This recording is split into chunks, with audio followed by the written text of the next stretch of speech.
Lassan 30 évet tanítok itt az intézményben. Ez alatt az idő alatt 11 növendékem választotta a zenei pályát. Közülük többen már fuvolaművészi, fuvolatanári diplomát szereztek.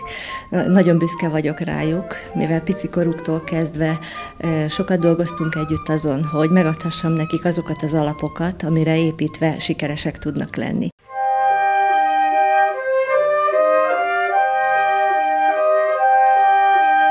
Nagyon komoly eredménynek tartom azt, hogy országos és időnként nemzetközi fuvolaversenyeken, országos fuvoladúó versenyeken nagyon tekintélyes díjakat nyertünk, kiemelt díjakat, aranyminősítéseket. Ami számomra a legkedvesebb, az, hogy az Országos Jenei Zoltán fuvolaversenyen 2010-ben is kaptam olyan tanári felkészítői különdíjat, amely a legszebben előadott magyar mű felkészítő tanárának szóló díj.